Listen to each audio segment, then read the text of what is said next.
विक्राळ साधिले नाम, दूर होतील विघ्न कर्म, साधितील धर्मनियम. हे पुरुषोत्तम बोलिले, तव अनुष्ठान सुगम, साधिले सर्व सिद्धी नेम. क्षेमसेल सर्व धर्म, सर्व काळ फळले.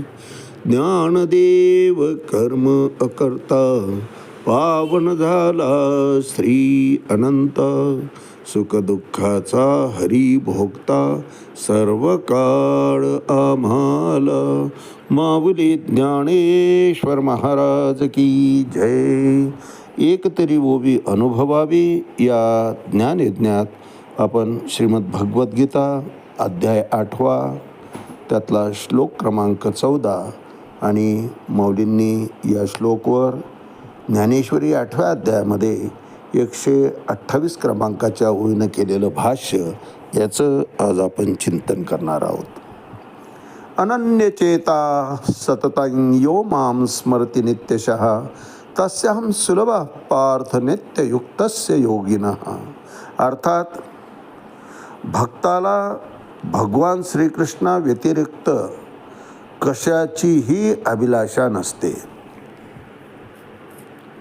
जन्म घेणे लागे वासनेच्या संगे, हे जरी सत्य असलं तरी सत्संगाच्या माध्यमातून श्री गुरुकृपेनं किंवा ईश्वर कृपेनं एखाद्याचं भाग्य उजाडाला आलं आणि परमार्थामध्ये तो प्रगत होत होत होत कृष्ण भावना भावित होऊन गेला की त्याचा विषय फक्त एकच शिल्लक राहतो. बाकी सगळे विषय त्यानं धुवून टाकलेले असतात. महाराज जीवनातले सर्व विषय नाहीसे केलेले असतात. विषय उरतो तो फक्त भगवंत. भगवंताशिवाय, त्याच्या नामाशिवाय, त्याच्या स्मरणाशिवाय, त्याच्या कार्याशिवाय दुसरं कुठलाही विषय त्याच्याकरता शिल्लक नसतो महाराज.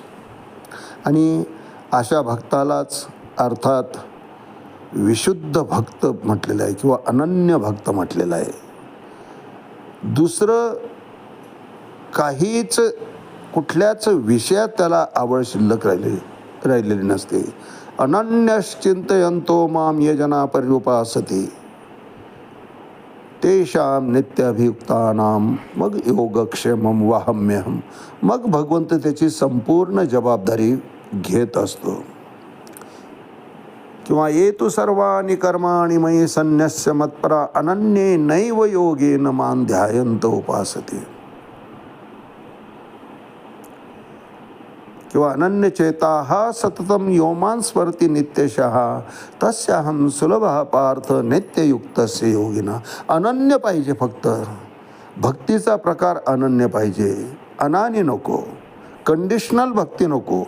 मला तू हे देशील तर मग मी तुझं हे करेल, हा नवस फेडेल, अशा पद्धतीची भक्ती भगवंताला आवडत नाही महाराज. अशा भक्तीला गोचिड भक्ती म्हटलेलं आहे, अनानी भक्ती म्हटलेलं आहे. गोचिड भक्ती म्हणजे गोचिडा आवडे म्हशी, पण गोचिड ना आवडे तिशी. गोचिडला म्हैस आवडते कारण शांत असते. कितीही रक्त शोषण केलं तरी शेपूटसुद्धा हलवत नाही महाराज. इतकी शांत स्थितप्रज्ञ होऊन बसलेली असते. म्हणून गोचिडाला म्हैस आवडते. परंतु म्हशीला गोचिड आवडतं का हो? नाही म्हटलं तरी रक्त शोषण चालू आहे, वेदना होणारच ना. म्हणून म्हशीला असं काही वाटतं का की आता गोचिडाने यावं आणि माझ्या कासमध्ये बसावं आणि माझं रक्त शोषण करावं? नाही, कारण त्याला ते आवडत नाही. तसं आम्ही जी भक्ती करतो ती भगवंताला आवडत नाही, कारण आमच्या भक्तीमध्ये दोष आहे. भगवंताला भक्ती आवडते ती हेची थोर भक्ती आवडते देवा, संकल्पावी माया संसाराची. संसारावरचं प्रेम, संसारावरची आसक्ती ही पूर्णपणे नाहीशी करून आपलं चित्त, आपलं मन भगवंतचरणी एकाग्र केलं, स्वार्थ समूळ नाहीसा केला. जे काही करेल ती भगवंताची इच्छा म्हणून मी करेल, भगवंताचं कार्य म्हणून करेल. परलोक हितार्थ मी करेल, परोपकारा करताच मी ते करेल, त्यात माझा कुठलाही स्वार्थ असणार नाही. अशा पद्धतीनं जेव्हा मनुष्य जीवन जगायला लागतो, मग तो कोणतंही कर्म करत असला तरी ते कर्म राहत नाही महाराज, तोच धर्म होऊन बसतो. आणि अशा भक्तीलाच अनन्य भक्ती म्हटलेली आहे. कशाचीच अभिलाषा नसते. कर्मण्येवाधिकार असते मा फलेषु कदाचनम. इतकंच काय, स्वर्ग लोकाप्रती उन्नत होण्याची ही इच्छा त्याला नसते महाराज. कारण त्याला माहिती आहे की स्वर्गातले सुखाचे भोग भोगले आणि पुण्य संपलं, पुण्याचा क्षय झाला, नाश झाला की पुन्हा मृत्यूलोकी यावं लागतं. क्षिणे पुण्यमर्त्यलोकम विशंती. म्हणून स्वर्गाची सुद्धा आवड अशा विशुद्ध भक्ताला, कृष्ण भावना भावित भक्ताला नसते. शुद्ध भक्त हा निष्कामपणे काम करत असतो. म्हणूनच त्याला साधक म्हणलेलं आहे, साधू म्हणलेलं आहे. सगळे काम, क्रोध, लोभ, मोह, मद, मत्सर, 6चे 6 दोष हे षड्रिपू त्यानं धुवून टाकलेले असतात महाराज. आणि अशा निरामय अंतःकरणानं, विशुद्ध अंतःकरणानं भगवंताच्या सेवेमध्ये तो सदैव लीन असतो. अखंड ऐसे खंडेना त्याचे, खंडच पडत नाही महाराज. स्वार्थ तृप्तीची त्याला इच्छा शिल्लकच राहिली, निरीच्छ झालेला असतो. कुठली आशा त्याच्या ठिकाणी उत्पन्न होत नाही. भगवंत जसं ठेवेल, ठेबिले अनंते तैसेची राहावे, चित्ती असू द्यावे समाधान. सदा समाधान असतं अशा माणसाच्या चेहऱ्यावर.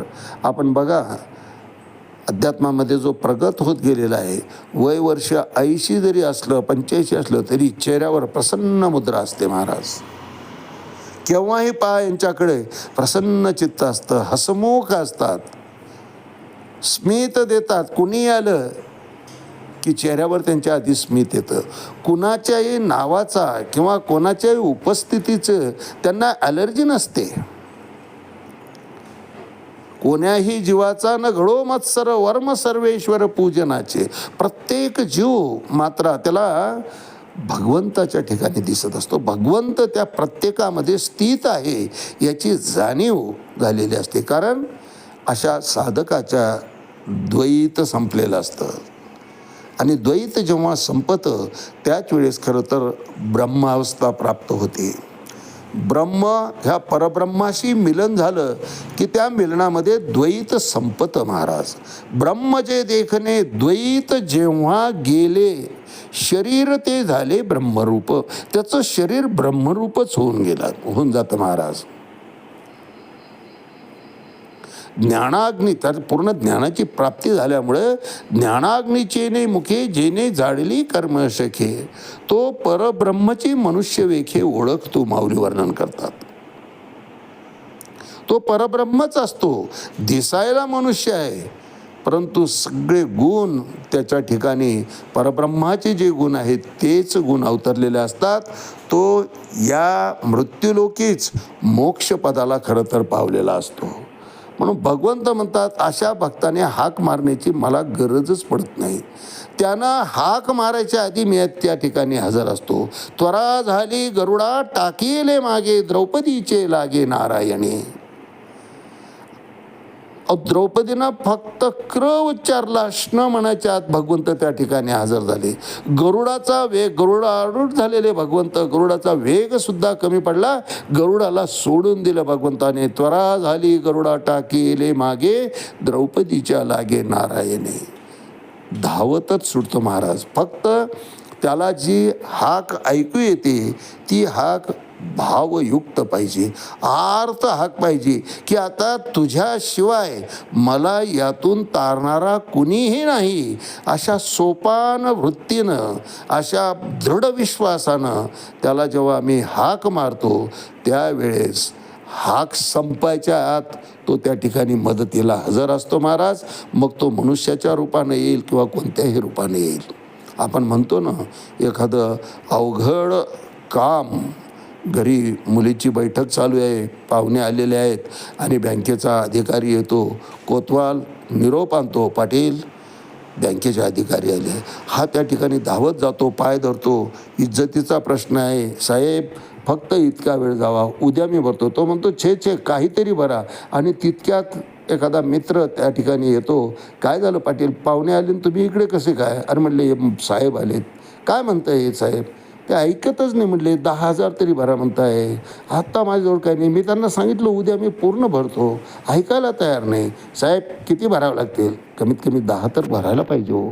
ठीक आहे पाटील, तुम्ही जावा बैठकीला. साहेब मी घेऊन येतो. आणि तो मनुष्य 10,000, तो मित्र 10,000 त्या बँकेच्या अधिकाऱ्याकडे, त्या साहेबाकडे भरणा करतो.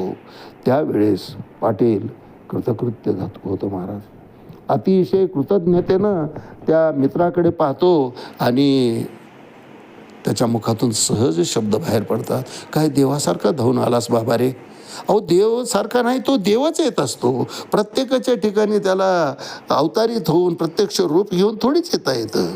म्हणून तर माणसामध्ये का होईना, पशुमध्ये सोडा, माणसामध्ये का होईना आम्हाला देव अनुभवता आला पाहिजे.